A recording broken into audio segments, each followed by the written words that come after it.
Okay, y'all. Who's with me? What's up, y'all? My name is Namakau, friend of ARMC.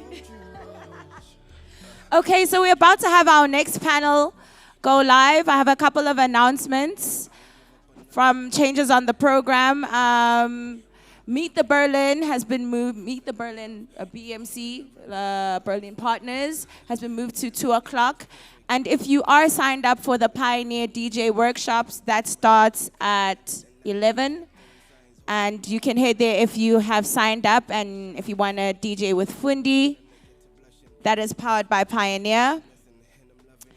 All right, so this is a very, very interesting panel because this panel will explore the voices of the airwaves, right? So different radio personalities who basically, what I believe is that radio, especially in Africa, plays such a huge role in terms of representation, in terms of getting news out, and it's such an important element. I mean, I grew up on radio, and now suddenly there's podcasts. So the whole idea of the airwaves is shifting so much.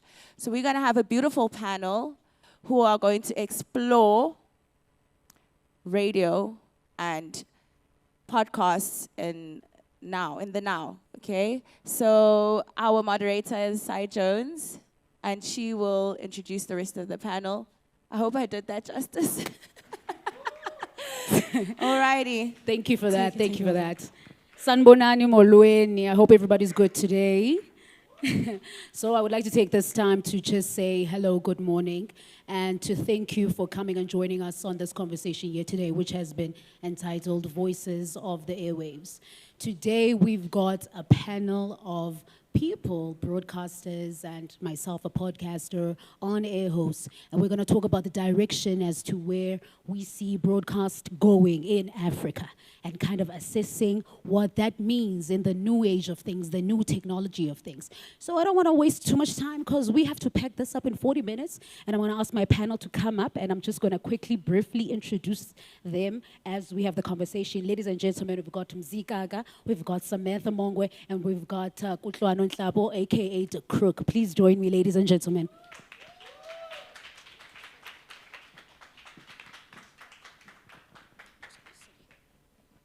All right, so I did say briefly that we're going to be talking about the direction as to where the airwaves are going. And just quickly want to let you know who exactly is here joining us tonight. We've got The Crook right here. The Crook is an on-air personality for Drums Radio currently, DJ, producer, all-round influential gent. Hi, The Crook.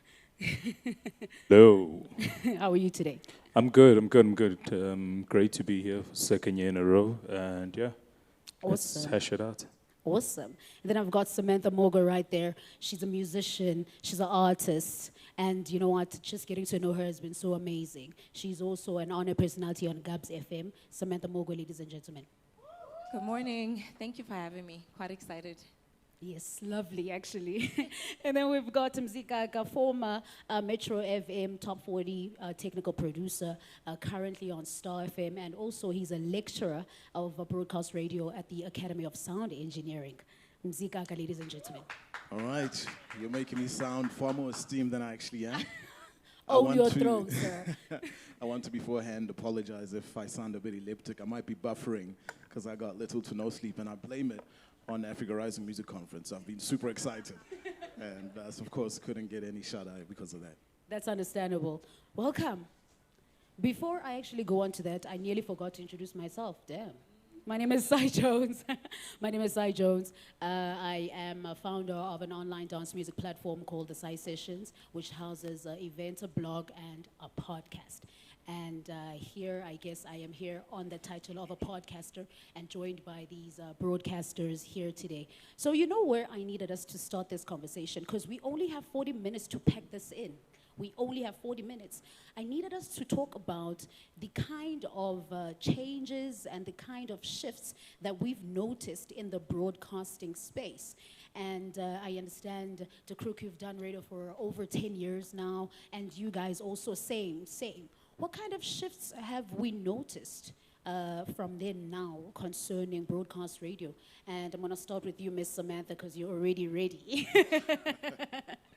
So I've been on radio since 2018, so that's give or take 6 years.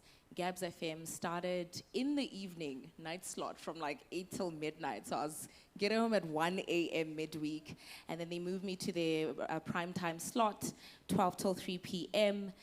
So yeah, it's been 6 years. And during those 6 years, there's been a lot that's gone on, including COVID. Including COVID and a lot of changes along the way. And I can only speak from my personal experience and conversations that I've had with people who work on other radio stations and what they do.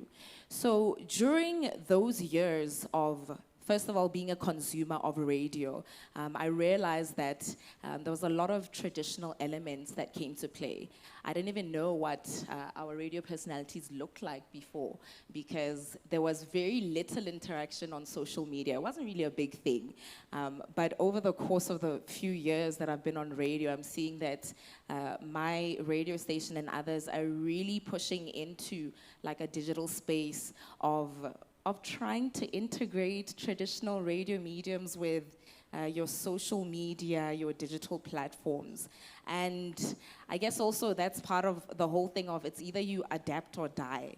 And, you know, unfortunately, a lot of radio stations that are struggling to integrate that are losing out on commercial space, they're losing out on brand value, they're losing out on a lot of aspects that make radio pop in the, you know, in this previous current time. So it's been a change. Digital space, social media, digital platforms. That's the shift that I've seen.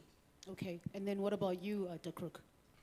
I think, obviously, I concur with what you say from an internal perspective, but I think externally, the listener is also changed, you know? How they consume the medium, what they want to hear, what they're exposed to outside of radio, and what makes a good platform for them, you know? And I don't think a lot of traditional radio stations have actually caught up to the times, you know? We're actually chatting backstage that imagine if you paid a subscription to your Spotify and there was an influencer after every 3 songs trying to tell you or talk about where to buy bread, or there's an advert, and it's kind of annoying, you know?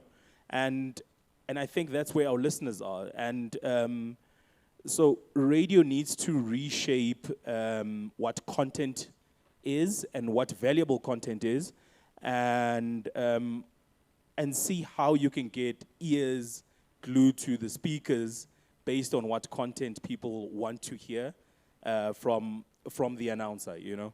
Because, I just think the listener has literally got the world at their feet, and traditional radio is failing to basically play to the listener's game. Yeah, what about Shumzi? Sure, I think I would echo both sentiments shared. I would say, without question, the advent of social media or the advent of digital, should I say, has made the biggest impact on radio over the past 5 to 10 years or so. And I think what that has resulted in, again, to echo the Crook Kutlwano's point, traditional radio, conventional radio hasn't quite as yet caught up to the reality of where radio finds itself currently. And I'm going to speak in terms of thinking of radio as an additional content platform and not merely a radio station per se. All right, because we are now in a period where, for the longest time, there is a narrative that radio is dying because of these, but I would like to believe that it can coexist. All right, there can be a symbiotic relationship. And when I say thinking of radio as yet another content platform, we are finding, for example, certain radio stations will no longer have what we would traditionally call program managers or program directors, but content managers. And that really speaks to how the content you're creating for broadcast can translate into digital can translate visually and things of that sort. These are where we are in terms of headspace. If you're on the cutting edge of radio, I would say it's very important to see it that way. The different iterations of the content that is created for broadcast via the various mediums that are available now, these will not necessarily speak to each other at all times. There are instances where you will have content exclusively for digital and some exclusively for broadcast, and then there are instances where they will speak to each other per se. But to see some radio stations awakening to that is really interesting, and surprisingly enough, I'm finding that this is happening in West and East Africa in particular. If I take a look at Kiss FM Kenya, I take a look at Wasafi FM in Tanzania, their social media accounts, how they are just creating content which is almost exclusive for their social media followers that you would not hear broadcast ordinarily. Yet on the other hand, we're also seeing the same trends in South Africa, where you're seeing there is what we call theater of the mind, right? Where you are just helping to create pictures and images in the mind of the listener. Then you are actually displaying them on your socials. Like if you're speaking about a guest coming in, we have set up a red carpet experience for them. Oh, you should really see, this is amazing. Like YFM, for example, had Bonang about a week or two ago. And then on their socials, the follow-up to that was the actual footage of the event, etc. It's a double-edged sword because the theater of the mind is sacred and a cornerstone to radio, yet in reality, if you are catering to the current content consumption habits, as Gutlana has alluded, you will have to include that into your content offering as well. Yeah, I mean, I think we're essentially all on the same page about this. And I completely agree with you guys as well, because I feel like for me, the new age, the new technology of things is an extension. That's how I feel. It can be used as an extension, and like you said, that now radio should be seen as a content producer, like content production situation, as opposed to a separate entity. I'm on the same page as that I feel like being a podcaster, if I can put it out there, being a podcaster, I've always seen my podcast as an extension to what is happening in music, let me say, because radio is always one of the first platforms to drop music. So when I go on my podcast, I now I'm extending what's happening on radio when it comes to the musical artists that I introduced on radio. Now I'm extending it. And I agree with everything that you guys are saying. But now what I'm wondering is, in your various radio station, where you work at Drums, where you work at Gabs, and where you work at Star right now, are we seeing the change that we want to see? Are we seeing it in your various radio stations? Now you can take it back home. And Gabs FM can start because you're all the way in another country, ma'am. You guys are going to get me into trouble. But okay, let me be honest. Yes and no. Yes and no. I'm a big believer that whenever there's change in specific radio stations, and ours is a private radio station, it usually starts at the top, right? So if your board of directors doesn't quite get where the trends are going, it becomes a bit difficult to convince. But in our case, we've got a few people fighting the cause for us. And over time, we've seen certain things being implemented. It's only 2 years ago that they got a social media aggregator and a content producer. And that's something that we had been speaking on, right? Because we are aware of the trends and consumer behavior and how it's changed. And, it's getting there, but hopefully quicker rather than later. I know they're also including within when it comes to paid advertising space, they also are linking that to the social media platforms. So our clients who come through paying for radio ads can also pay for an extension onto the Gabs FM social media platforms, and everybody wins. Greater reach, more money for the radio station. So that's why I'm saying yes and no. One thing that we're still kind of fighting about is the idea of podcasting. Some on-air presenters have taken it upon themselves to incorporate the two, but it's still a bit of a battle to have your live streaming while you are on air, but also have a camera crew that's in studio to get everything that's happening behind the scenes, because like you said, our consumers have changed and they want to see the bit of the chaos that's happening. You know, it's a theater of the mind. They want to hear, but they also want to see, and they want to be able to see like 2 hours later when you're done with your show. So we're getting there. We're getting there. Yeah. Okay, you already, sir. Well, mine's going to be very short because 2 stations that I've worked at where this has presented fairly different scenarios. So at Star, it is a youth station, at least initially. Upon conception and inception, it was a youth station, so social media had to be a big part of the station's promotion. However, there were restricted resources. And with the restriction of resources, presenters, we had to take it upon ourselves, it was incumbent upon ourselves to leverage our social media presence to try and draw attention to the station, and that would include perhaps regular posts. Of course, IG Live is, as if we're talking the basics, IG Live for an interview, and trying to promote, you know, the usual hashtags and things of the sort. Then at Hot 1027, we're also going halfway there because it has a lot to do as well with who your target listener is, the demographic. So at Hot, you're talking about 44 plus or 40 plus. These people are not as active on social media. You'll find that, as they're calling it right now, the old people's app, Facebook, is perhaps the best place to push content for that particular demographic. But for the most part, those are very traditional listeners. They grew up, say, in the 80s and 90s listening to radio, and they like to keep it that way. They still enjoy the theater of the mind aspect, for example, and are not, though they enjoy visuals and things of that nature, they are more so still very much primarily about the music than they are about personalities and things of that sort. So we'll find that on socials, our offering definitely is not nearly as big in terms of sales, at least, as the on-air offerings. If you look at the rate cards, I won't go into that and all, but they're quite far off from each other, I would say. Perhaps with time, as we have a younger generation moving up into the 40s, we might see the needle move with respect to that. But at the moment, it's very basic. It might be an outside broadcast promotion, just announcing where we're going to be, where you can find and engage with the station in person, things of that nature. And Crook, I understand that with you, the dynamic is super different because you're remote.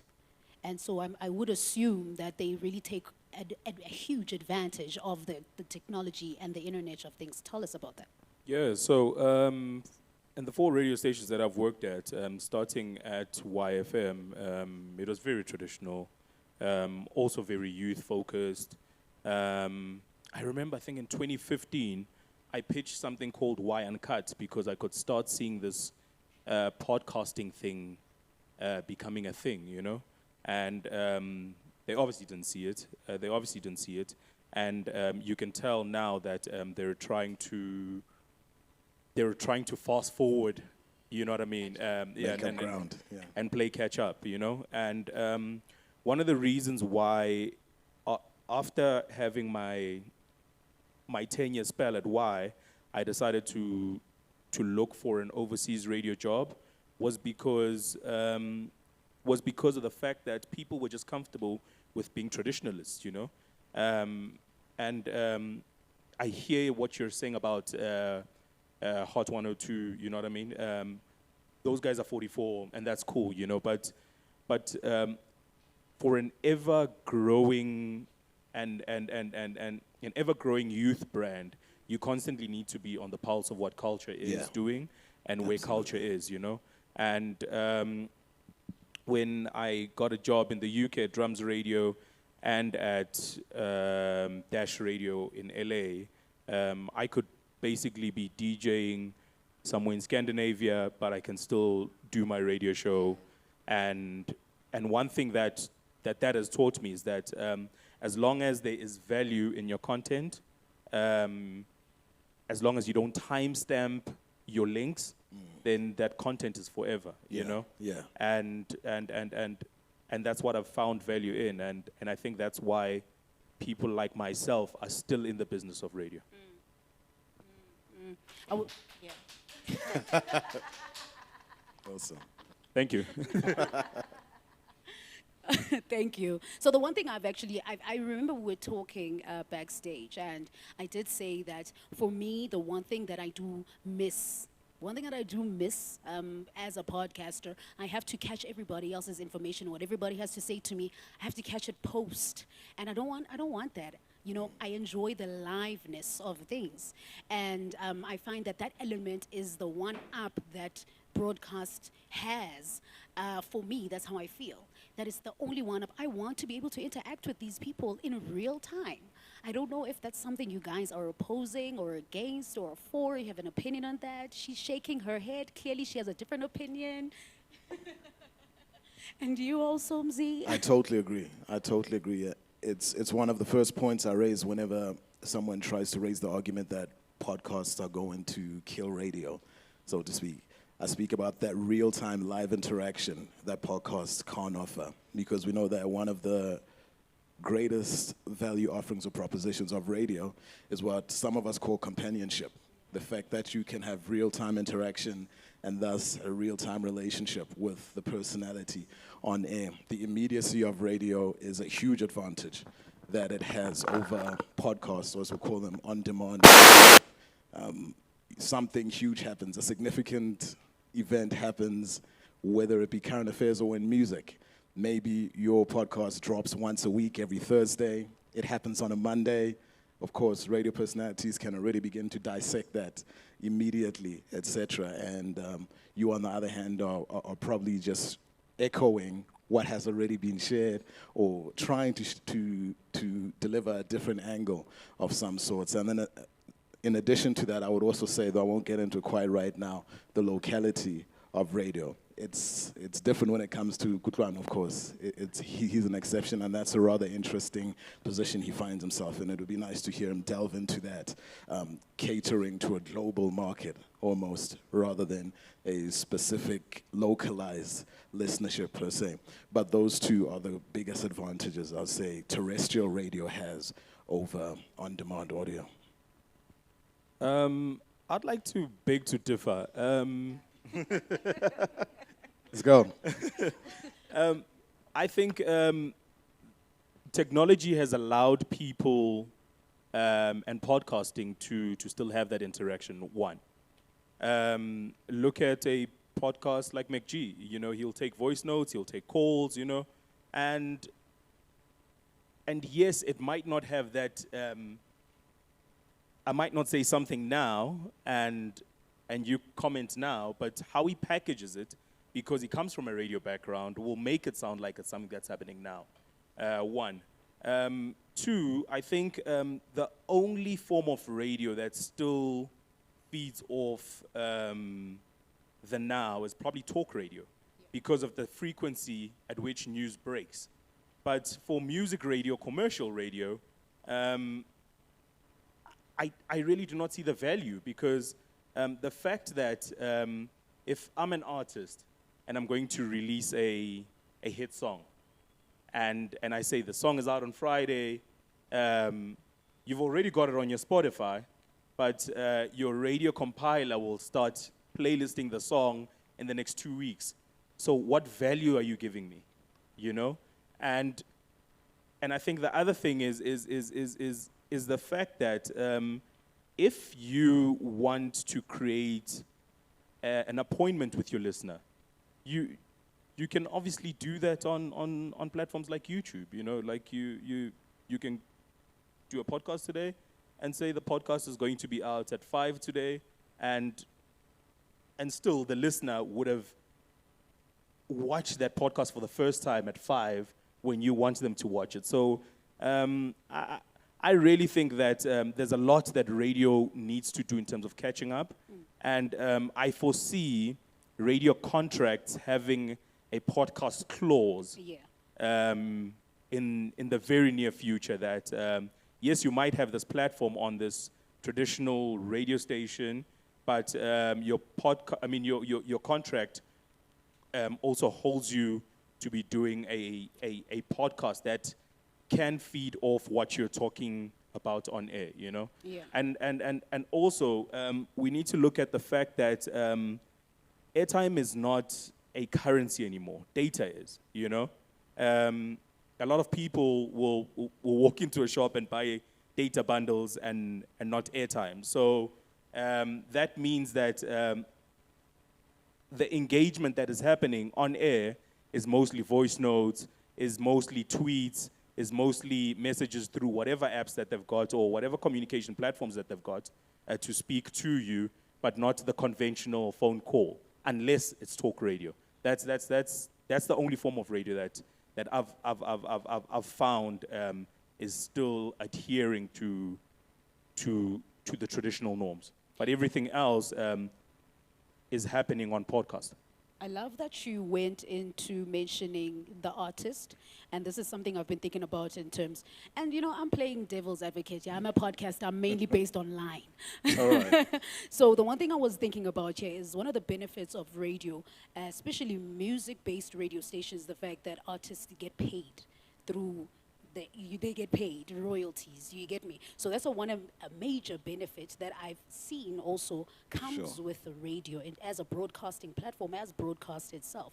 So now my main concern is if we, and my opinion is also that how radio and broadcast is now consumed has changed. It's the same as how you guys all see it. So now my thing is that if we now solely take this direction of being a digital age, I'm worried about the artist, but that's just something that's in my mind. Am I weird? But Yeah. Well, that's a problem worldwide. It's, worldwide, okay. it's a I think situation. that might just be a conversation for another day. The crook. I think the internet has leveled the playing field, you know. We also need to realize that the compilers at radio stations are playlist things that they like or that they feel could work for the radio stations, but not what's hot, you know. I remember working at YFM and there were so many hot songs out there that Y needed to look to the internet to start playlisting, you know. Yeah. So that paradigm has changed, you know. These kids and artists have found a cool ways to use social media, data, and the internet to create their own buzz, and radio becomes a byproduct, you know. Think of the last time you've seen an artist post that my song was #1 on the top 40. I you know? recently saw an MTV Base one. Yes, but you'll see artists posting that I'm on the Spotify playlist. I've gone, my streams have gone this much, and my music has reached this far, you know? So I think that's where it's shifted to. So radio really needs to be introspective in the business model and in the content that they're giving to the listener, and shouldn't be shy to go to the content creators, be artists, be organic content creators, be YouTubers, and so on and so forth, and say, we'll actually pay you to license authentic content to us so that we're still the first at releasing it before you actually put it in the public domain. Yeah, I think that's great. I think that's a great very point, valid actually. point. Very good. I will say, something I wanted to raise a few moments ago, I think it's important that we also take into consideration the socio-economic context of South Africa. So that is definitely what Kutlwana is talking about, is the future, which we should be at right now, perhaps already. And there is the something to factor in is we're working with people. And unfortunately, that's where the discrepancy lies, human discretion. You could have one compiler who is on the pulse, who is checking the playlist on the iTunes, the Spotifys, the titles, etc., and another who's just going with personal taste. When they go to a party, what are they hearing, and things of that nature. But back to the socioeconomic question, it's very important to take that into consideration as far as a matter such as data cost. Data is a lot cheaper now than it was a few years ago. Facts. However, there are still In those. South Africa. In South Africa. South Africa. You know what I'm saying? It is still very much an impediment for some to fully engage, to fully make that digital migration, so to speak. So in light of that, I wouldn't say radio is still the primary promotional channel, but it is still a very significant promotional channel in South Africa, depending on which SEM, as we refer to it, we're speaking to, and it is still very much the primary promotional channel for some. It is the first point of exposure for a lot of people when it comes to hearing music. So what are we saying now then? What are we saying in terms of ideally where we want to see a broadcast going? What are we saying we want to see that will work? Because what I'm hearing from everybody here and is the fact that we just need to be able to look at the market space and cater accordingly. So what are we saying we want to see? What are we saying what are we forecasting concerning broadcast radio? Broadcast, actually. I think broadcast is a young man's sport, man, you know. It is. Broadcast is a very young man's sport because I don't care which radio station you represent, but you're going to need to fold to adhere to what the kids are doing. Like you were saying about Hot with the 44 plus old listenership that have got Facebook and so on and so forth. But they see value on having a presence on social media. True. Because it's not really about what they communicate, but it's also good for revenue. The more numbers you've got, the more you can sell that space as an extension of the radio station. So it's a very young man's sport, and I really feel that the people that are running radio stations or are at the fort of making really, really, really impactful decisions on radio stations are either fundis and not radio people, or are very old. Yeah, I would say so. Yeah, Sam? I mean, I could 100% agree with that. We were talking about that, actually. Yeah, backstage we're actually talking about how, unfortunately, the people who are making decisions are Bogreni, and you know they don't quite understand the direction in which the digital space is playing when it comes to radio. But I would like to see, you know, all radio stations integrating, or at least starting. To what degree, I'm not quite sure. But even if you're integrating more Facebook, more podcasting, at least start somewhere. Yeah. And just almost unrelated, something with thinking about as to why this is happening. There's also a little known trend that DSPs are in fact recruiting radio program directors and compilers to assist them with their perhaps target campaigns. If you think about it, a target user is pretty much kind of like a target listener of some sort. So it's interesting that they are recruiting from radio to assist them with whether it be the compilation of the playlists or just understanding how to tailor their music, what they promote in particular regions, etc. Okay, bigger question. Is radio dead? No. No. And we're about to actually take questions from the floor right now. I see everybody's heated. Yes, radio is dead. No. It is not. I beg to differ. Okay. I do want to take questions right now, and I think we still have the time. We're right on time. Awesome. So we're going to take a couple of questions, and I believe in questions, ladies and gentlemen. All right, let me start to the front here. Good morning, everybody. Morning. So my name is Michi Zambia Sweetheart. I am one part of a show called The Breakfast League on Phoenix FM in Zambia, which is one of the biggest private-owned radio stations in Zambia. My question is actually for Doug Crook. I'm curious. I have a lot of questions, but I would like to hear more details on how you actually got to work on radio beyond your country of origin.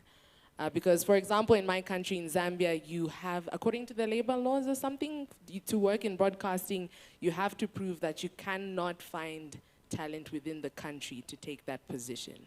So it's kind of hard to have people from other countries on broadcasting channels, unless otherwise. There has to be reasons roundabout somewhere. So how did you find yourself on radio? I think everything is about leverage, man. When you walk into a business meeting, the first thing that you sell is what you don't have. I mean, what you have that other people don't have, you know? I was lucky enough to tap into the Amapiano sound in 2014 and started calling the DJs like from everybody. Like these guys were nobodies. The global superstars that you see now were nobodies, and used to give them money to come to studio because that was the bubbling sound.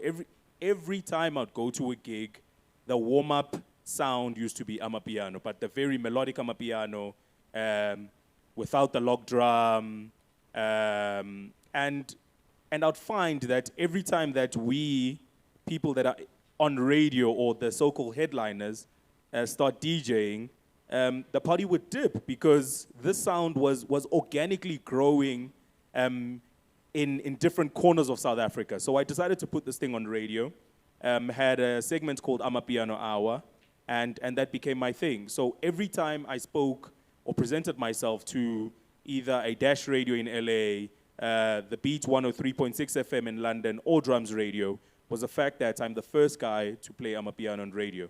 And that's what I bring to the table. I think the issue with the current climate of everything, you know, is that because we consume social media and we see a person doing this and is getting 20,000 likes, playing the same songs on their reel, we think that is actually the formula. And then you actually go through your feed and you end up finding 200 things that have got the same song, that look the same way, the people look the same, and they speak alike, you know? And how do you create leverage of that? So that's my thing, is that the difference is actually the difference. Hello, everyone. My name is Liseli, a.k.a. Lady Light. I just want to ask you guys, radio in South Africa and Botswana, are you guys promoting music from outside your countries? Are you guys playing music from all over the continent, or are you restricted to just playing maybe hits from other countries and your local music? What does it take for artists, let's say from Namibia, Angola, Central African Republic, Sudan, to be playlisted, and how do compilers actually select their music? This is also just in the interest of African unity. How do we get our artists on radio? I know South African radio, you play a lot of South African music, but growing up in Zambia, I listened to a lot of South African music on Zambian radio. I listened to a lot of West African music on Zambian radio. I was introduced to legends like Hugh Masekela, Brenda Fassie, Salif Keita on Zambian radio. So I just want to hear your opinion on that, and how do we do this? How do we grow as artists from our region, especially our region? How do I put my music on Metro, on 5FM, on Hot FM? For us, it has to do with the regulations. So right now in Botswana, the regulation is the local airplay has to be 55% local, and it's still growing.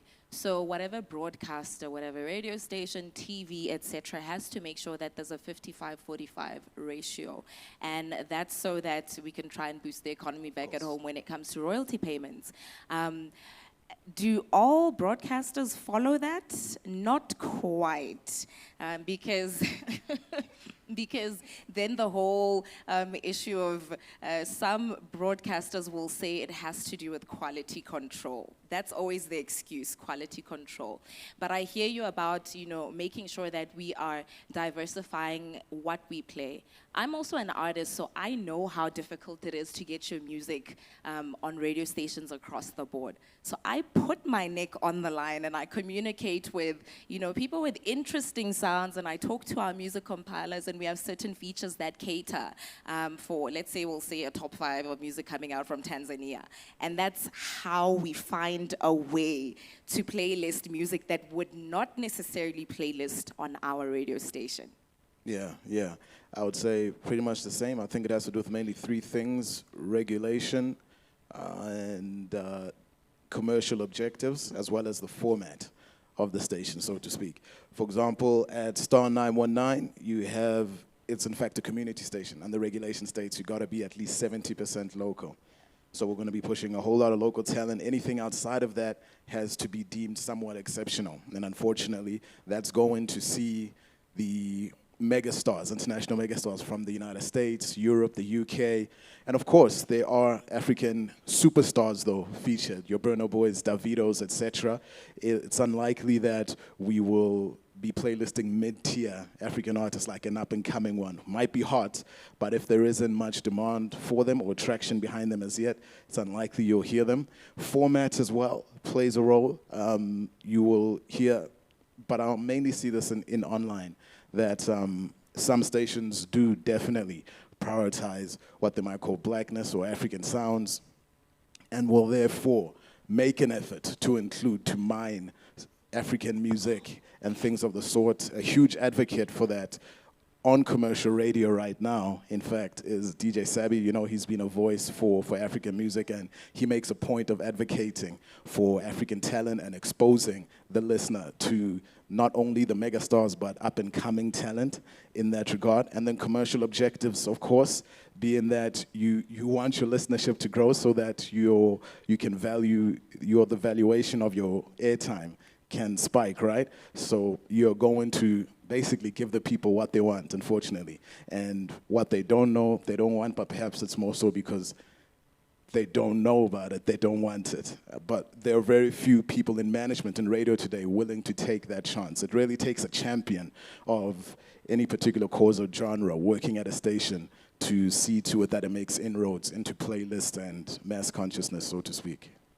I'd like to just quickly give you a cheat code. So don't directly go to the radio station and submit your music. Find the DJ that does a specialty music show, because those guys have the power to actually playlist music that they like and that speaks to that kind of show. So you're more likely to get your stuff playlisted through them first, and be consistent in giving them music, because sometimes it becomes difficult to put together a DJ Sabi's African boombox or a Sunday social that I used to do on YFM and so on and so forth. And you end up leaning to people that are constantly giving you music, and those people actually end up vouching for you in these committee meetings. So I think for you to break into South Africa, look to the people with specialty radio shows. So your Nikki B's, your DJ Sabis, who else? There's something called Sundays on Y or something like that. So they've got something specialty happening. And so look for specialty radio shows, because those guys will play your music in a heartbeat.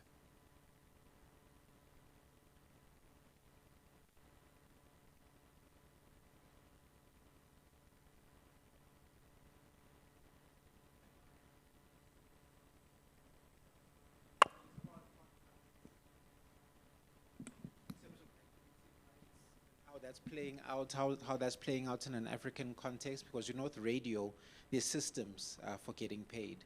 But now there's music podcasts that will play music. So how is that working out? And secondly, I just wanted to find out if you guys have any insights about the podcasting industry in South Africa and the rest of the continent. Yeah, thank you. Okay, so the reason why I haven't started podcasting is basically because of music rights.